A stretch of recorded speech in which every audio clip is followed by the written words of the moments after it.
Sarumpun Channel adalah satu channel yang mempunyai visi adalah untuk beritakan kebenaran kepada semua umat manusia yang ada di dunia ini. Dan tentu saja kebenaran itu adalah firman Tuhan, firman Allah di dalam Tuhan Yesus Kristus tentunya. Sarumpun Channel mempunyai misi yaitu saling asuh. Kita harus saling mengasuh satu sama lain, ya, saling mengasihi, saling asih, dan juga saling asah, atau kita saling mengasah satu sama lain. Kita saling mempertajam wawasan kita, memperluas wawasan kita, ya. Sarumpun Channel mempunyai filosofi dari kata sarung. Kita semua tahu sarung adalah satu alat, satu buah pakaian yang sering dipakai di daerah, terutama melambangkan sarung. Channel ini dibuat untuk semua rakyat, bahkan sampai ke rakyat-rakyat di daerah-daerah. Kemudian sarumpun adalah berasal dari bahasa Sunda. Sarumpun artinya satu rumpun, menandakan bahwa kita semua adalah satu sama lain bersaudara, satu rumpun, satu keturunan dari Adam, dan juga sama-sama adalah diciptakan oleh Allah Sang Pencipta. Sehingga dari kata sarung dan juga sarumpun itu saya gabungkan jadi Sarumpun Channel. Ya, artinya channel ini adalah channel untuk semua suku, budaya, latar belakang apapun itu. Channel ini adalah untuk semua, mempersatukan semua, memberitakan kebenaran, saling mengasihi dan saling mengasah satu sama lain. Natal itu adalah berkat, bukan hanya bagi umat Kristiani. Natal adalah hadiah untuk suku Sunda, untuk suku Batak, untuk suku Jawa, untuk suku Bugis, ya, untuk orang di Aceh, Papua, Sabang sampai Merauke, untuk orang Afrika, untuk orang Amerika, untuk orang India, untuk umat Muslim, untuk umat Hindu, untuk umat Buddha. Semua adalah anugerah dari Allah. Semua adalah hadiah yang diberikan oleh Allah untuk setiap kita. Pertanyaannya, maukah kita menerima hadiah itu? Mau kita mengambil? Maukah kita membuka? Maukah kita menerima Yesus Kristus sebagai Tuhan? Yesus Kristus adalah Allah yang mewujud menjadi serupa seperti manusia, tapi tanpa dosa. Bahkan dia rela mengorbankan diri supaya menggantikan korban-korban yang sia-sia itu, yang sudah kita berikan dengan sia-sia. Tapi di dalam Yesus Kristus semua menjadi tidak sia-sia. Saya mengajak untuk setiap kita merenungkan hal ini. Bagi yang sudah menerimanya sebagai juru selamat dan Tuhan, bukan berarti Anda secara bebas hidup. Tetapi kembali di momen Natal ini mari renungkan apa rencana Tuhan untuk kita. Apa kesalahan-kesalahan yang sudah kita buat selama 1 tahun ini. Mari kita memperbaiki diri kita seperti serupa dengan Kristus setiap harinya.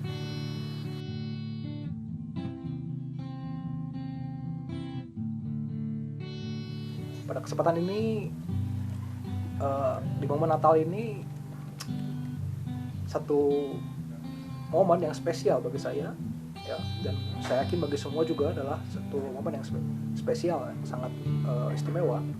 Selain kita memperingati kelahiran Tuhan kita Yesus Kristus, ya, Natal hari ini saya ingin memberikan makna bahwa semua adalah dalam rencana Tuhan. All about His blueprint. Semua adalah tentang rencana Tuhan. Izinkan saya untuk menyampaikan atau menguraikan rencana Allah Pencipta kita. Sebelumnya saya ingin memperkenalkan diri kepada saudara-saudari di rumah. Mungkin ada dari antara saudara-saudari yang bertanya, ini siapa sih pemilik channel ini? Siapa sih yang berada di balik layar ini? Ya. Perkenalkan, saya Yogi Narodo Tobing. Saya lahir di Bandung, tapi saya asal dari suku Batak ya. Umur saya berapa ya tebak aja ya, saudara-saudari di rumah ya. His blueprint ya. Ada satu batas, satu wilayah, satu keadaan ya, di mana manusia tidak bisa mencapai itu. Manusia yang saat ini kita terbatas ya, tidak bisa mencapai, bahkan tidak bisa memikirkan hal itu. Apakah itu, saudara-saudari kasih dalam Tuhan? Saya memberikan nama itu adalah namanya kekekalan. Bapak Ibu saudara-saudari kasih dalam Tuhan. Jadi dalam batas ini manusia siapapun itu tidak bisa mencapainya saat ini. Saya kasih contoh adalah ketika kita memikirkan kapan sih Allah itu mulai ada, atau bagaimana sih Allah kok ada 3 di dalam satu, atau satu menjadi 3 pribadi, atau seperti apa sih seandainya manusia saat itu tidak jatuh dalam dosa ya, atau kapan Allah datang kembali ke dunia ya, bagaimana akhir hidup manusia. Itu adalah sesuatu yang di luar logika, di luar akal pikiran manusia. Itulah yang saya sebut dengan kekekalan, sesuatu yang tidak bisa kita jangkau sebagai manusia saat ini, karena kita semua sudah berdosa. Bagaimana kita tahu, bagaimana kita bisa menjangkau itu? Saya yakin dan percaya kelak ketika kita berjumpa dengan Yesus Kristus Tuhan kita, disitulah kita dapat mengetahui apa yang saat ini kita tidak ketahui. Saat itu kita sudah berada di dalam kekekalan. Saat ini kita masih dibatasi oleh ruang dan waktu. Selanjutnya setelah tadi kita pelajari ada masa namanya adalah kekekalan, kita masuk ke dalam God's Word atau firman Tuhan ya. Firman Tuhan ini adalah perkataan Tuhan yang bisa kita lihat di dalam firman Tuhan, di dalam Alkitab, di dalam kitab suci kita ya. Firman Tuhan yang tadi tidak terbatas, yang dibatasi oleh, yang masuk dalam kekekalan, kita sekarang dapat melihat dalam firman Tuhan ya. Nah, di dalam firman Tuhan ini Allah menyatakan dirinya. Seperti apa sih Allah? Seperti apa sih saya pribadi? Allah memperkenalkan diri kepada manusia. Karena kalau Allah tidak memperkenalkan diri, bagaimana manusia dapat mengetahui siapa penciptanya?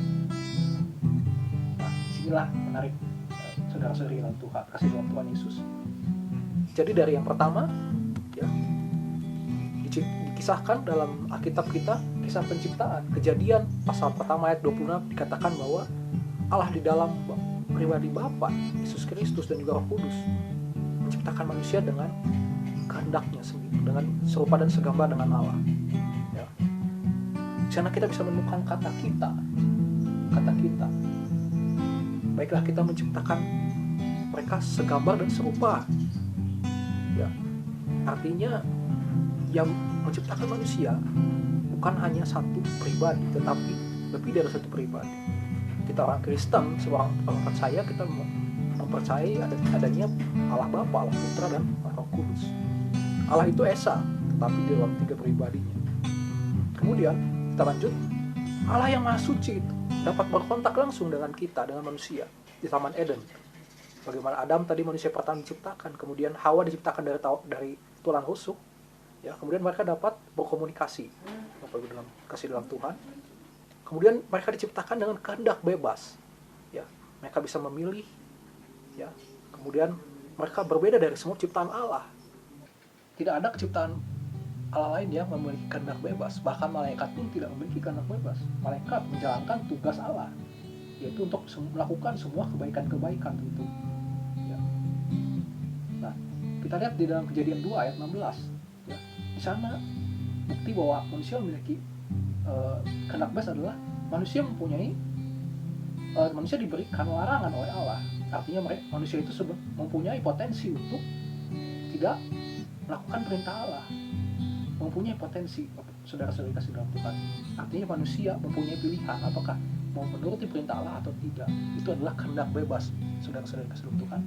Kemudian akhirnya manusia pun mengikuti atau mentaati nasihat daripada si iblis, si ular. Akhirnya jatuhlah manusia, jatuh dalam dosa. Kejadian 3 ayat 6. Ya, bagaimana Allah yang suci, ya, sehingga sekarang manusia tidak lagi suci karena sudah berpaling, sudah meleset daripada perintah Allah, hamartia. Ya. Nah, tetapi betapa baiknya Tuhan ketika Dia berinisiatif untuk mau tetap datang pada manusia, meskipun saat itu manusia sudah tidak menuruti perintah Allah. Ya. Kejadian pasal 3 ayat 9. Ya. Allah berinisiatif untuk datang. Allah mendatangi Adam dan Hawa. Dikatakan di sana. Allah mencari Adam dan Hawa. Kemana kamu? Kenapa engkau bersembunyi? Ya. Kemudian di pasal ketiga ayat 15, Allah mulai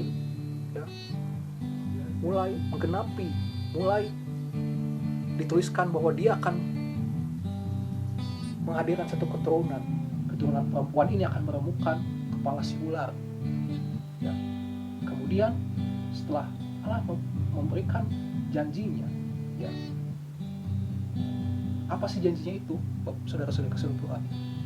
Kita ingat bagaimana Tuhan Yesus sudah mati di kayu salib dan Dia berhasil meremukkan kepala si ular, si iblis. Dia bangkit pada hari ketiga. Itulah janjinya. Janjinya adalah Dia akan datang ke dunia. Ya, Dia akan datang ke dunia. Itulah yang kita saat ini sedang rayakan, ya, momen Natal ini. Allah yang begitu mengasihi kita. Ya, bahkan ketika kita sudah tidak mentaati Allah, tapi Allah tetap berinisiatif untuk datang pada kita. Saudara kasih Tuhan. Kemudian selanjutnya manusia diusir dari taman Firdaus saat itu, ya. Pertama kali Adam dan Hawa diciptakan, ditempatkan. Ya. Semenjak Adam dan Hawa diusir, saudara kasih Tuhan, mereka tidak dapat lagi secara langsung berhadapan dengan Tuhan karena mereka yang tidak suci lagi. Mereka sudah hidup dalam kegelapan. Allah yang begitu maha terang, yang suci, tidak bisa lagi ketika satu kegelapan mau menuju kepada terang. Kegelapan itu akan hangus. Dua manusia pertama, ya, yaitu Adam dan Hawa, mereka menghasilkan keturunan. Siapa dia? Yaitu adalah Kain dan juga Habil. Ya. Sehingga ada 4 orang yang saat itu menghuni bumi pertama kali. Ya. Kemudian mereka berusaha dengan memberikan korban, memberikan ucapan syukur. Bagaimana Tuhan sendiri sebenarnya sudah mengajarkan ini ketika Dia memberikan pakaian. Anda bisa lihat dalam Kejadian, ya, pasal 3 di ayat terakhir, karena Tuhan memberikan pakaian kepada Adam dan Hawa dari kulit binatang. Artinya adalah Adam dan Hawa mengetahui dan mengingat bagaimana Allah berkenan kepada korban binatang. Ya. Kemudian Habel sebagai adik daripada Kain mempunyai iman, ya, dan dia mempersembahkan korban atau seekor ternak. Ya. Sedangkan Kain kakaknya mempersembahkan hasil tanah, hasil buminya. Ya. Hasil tanah bukan ternaknya, bukan ternak. Inilah yang membuat iman Habel, ya, lebih dipandang. Iman Habel adalah iman yang benar, saudara-saudara kasih Tuhan, sehingga Kain yang begitu cemburu, terbakar dengan cemburu membunuh Habel. Lihat bagaimana ternyata Kain tidak mempunyai persembahan yang tulus kepada Tuhan, saudara-saudara kasih Tuhan. Dia bisa mempersembahkan hasil tanahnya, tetapi kemudian dia tetap membunuh adiknya Habel. Inilah yang saya sebut dengan kesia-siaan. Kemudian lanjut, ya, ternyata Adam dan Hawa pun menghasilkan keturunan yang juga mewarisi sifat Adam dan Hawa, yaitu keberdosaan mereka. Ya. Ini adalah sifat buruk yang diwarisi. Ya. Dan kemudian, saudara-saudara kasih dalam Tuhan, setelah 4 manusia ini, ya, kita berlanjut kepada bagian selanjutnya adalah mereka terus berkembang biak bagaimana sesuai dengan perintah Allah, ya, penuhilah bumi ini, sampailah akhirnya kepada, ya, bagaimana Allah memilih manusia yang dikhususkannya, yaitu adalah para nabi. Ya. Kita tahu ada peristiwa air bah, ada peristiwa Babel, ada peristiwa Sodom dan Gomora, ya. Allah terus berfirman dan Allah terus bekerja di sana, ya. Kejadian pasal 6 ayat 1 sampai 8, Ibrani pasal 10 ayat 1 sampai 4, ya. Nah, kemudian tidak ada satupun nabi yang bisa bertahan melihat wujud Allah. Karena itu, meskipun Musa dapat melihat Allah, tetapi tidak seluruhnya. Musa hanya melihat bagian belakang daripada Allah saja. Ya, kemudian manusia pun di sana berusaha, ya, membangun persembahan kepada Tuhan, ya, kemudian membangun rumah ibadah, ya. Semuanya adalah untuk menyenangkan hati Tuhan, agar Tuhan mau tinggal bersama-sama mereka. Padahal kita tahu Allah tahtanya ada di surga, ya. Allah tidak bisa dibatasi dengan rumah, tapi manusia ingin agar Allah bersama-sama dengan Tuhan. Apakah Tuhan berkenan?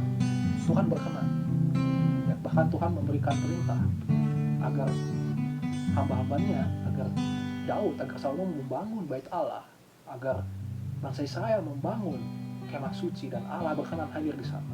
Bayangkan betapa kasihnya Tuhan, kasihnya Allah begitu mengasihi kita. Saudara-saudara kasih Tuhan, kemudian barulah, ya, ketika nanti Tuhan Allah mewujud menjadi manusia yang suci, yaitu dalam Yesus Kristus, di sanalah manusia dapat berkomunikasi secara langsung. Bukan hanya tinggal bersama-sama dengan manusia, tetapi manusia bisa melihat bagaimana wujud Allah, bagaimana sentuhan Allah, bagaimana berkomunikasi langsung muka dengan Allah dalam Yesus Kristus. Nah, kemudian ada beberapa poin yang saya mau bagikan kepada saudara-saudara kasih Tuhan.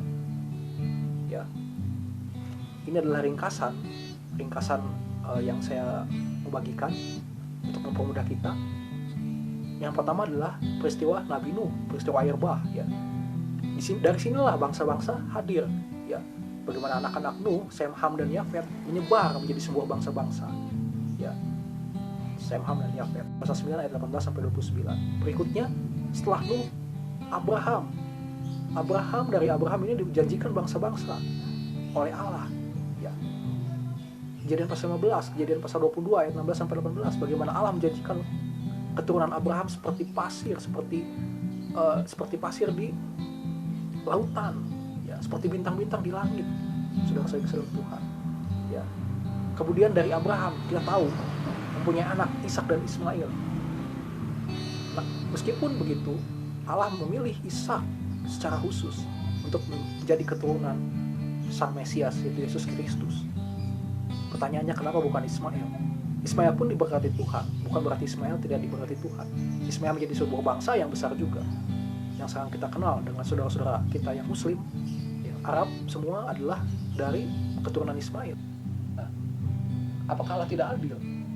Kembali lagi, saudara-saudara Tuhan, kalau saat ini kita pun ada, itu semua karena anugerah Tuhan, itu semua karena pilihan Tuhan.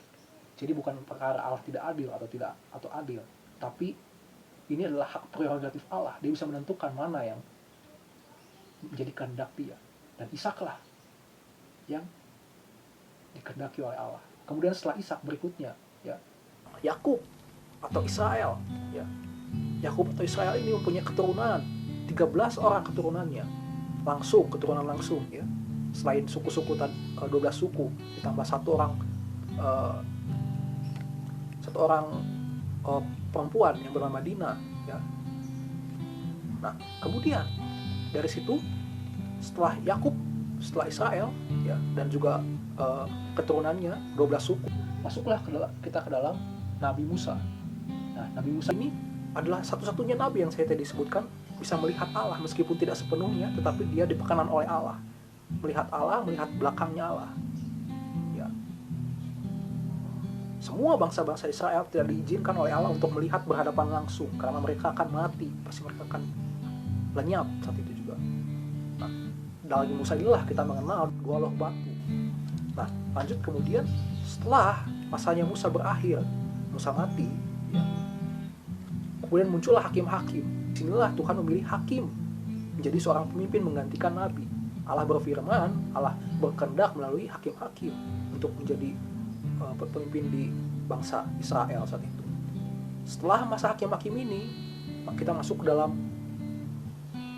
raja atau Nabi Daud bin Isai, ya.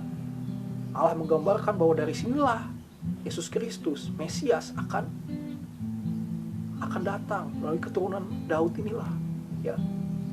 Banyak digambarkan di dalam 2 Samuel 7 ayat 16, ya.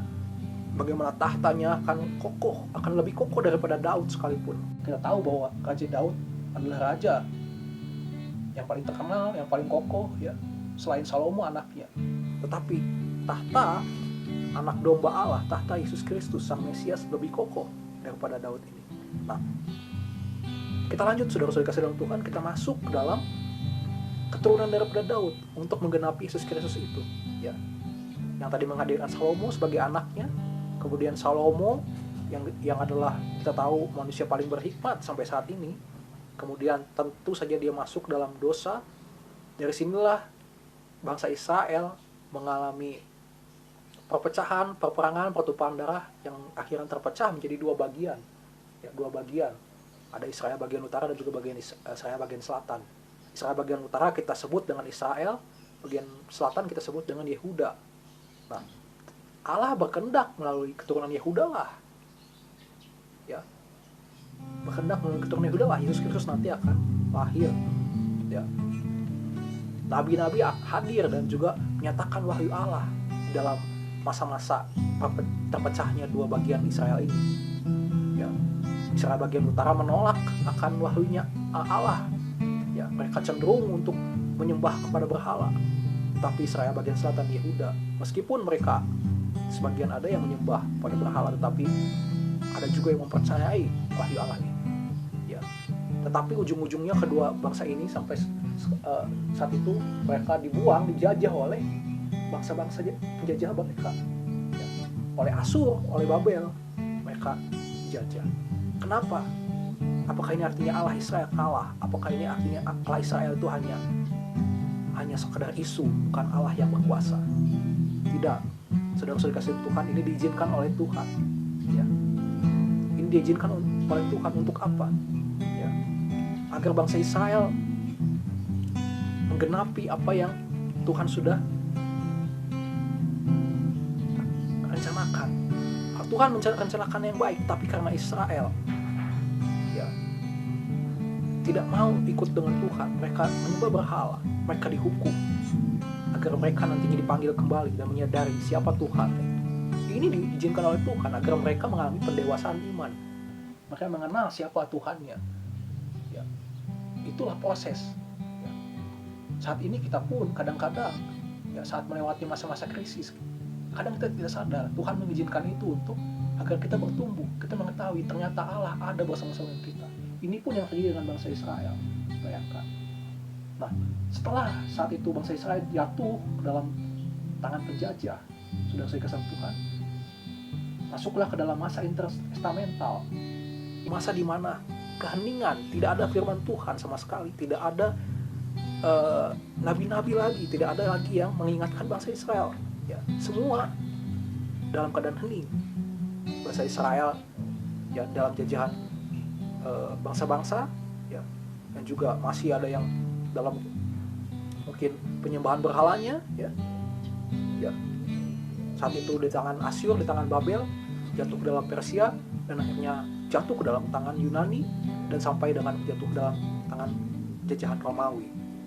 Nah, ya, disinilah manusia masih hidup dalam dosa, ya, sampai akhirnya, ya, Tuhan Yesus sendiri datang, Allah sendiri datang. Masuklah kita ke dalam perjanjian baru, di mana Tuhan berkenan hadir. Dia Allah yang menyertai kita. Dia Immanuel, katakan. Ya. Allah mewujud ke dunia dalam bentuk manusia yang suci. Dia rela mengikuti proses manusia. Lukas pasal 2 ayat 11. Filipi pasal 2 ayat 6-8. Dia mengosongkan apa semua yang ada pada dirinya. Dia Allah yang tidak terbatas, tetapi dia membatasi diri menjadi serupa dengan kita, serupa dengan manusia. Itu adalah Allah yang menurut saya benar-benar istimewa, saudara-saudara dalam Tuhan. Nah, kita lanjut. Ya. Yesus Kristus lahir, semua nubuatan nabi-nabi digenapi. Ya. Yesaya pasal 9 ayat 5. Ya.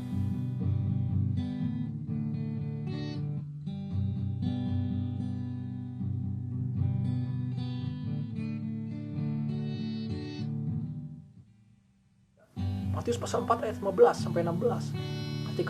Ketika Tuhan Yesus mengajar, dia menggenapi semua yang pernah nabi-nabi dulu katakan. Setelah Yesus Kristus lahir adalah Yesus Kristus melayani. Jadi setelah Kristus lahir, dia tidak sekedar lahir tapi melayani di usia dewasanya, menginjak usia 30 tahun, saat usia 30 tahun dia melayani.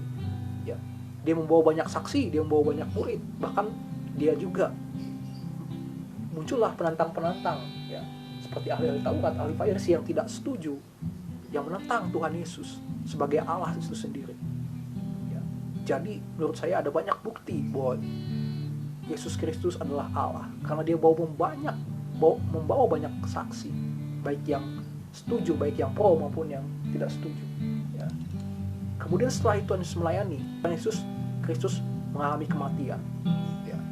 Allah yang tidak dapat mati, tapi dia mau masuk dalam satu buah proses manusia, satu buah proses daging seperti kita saat ini. Ya.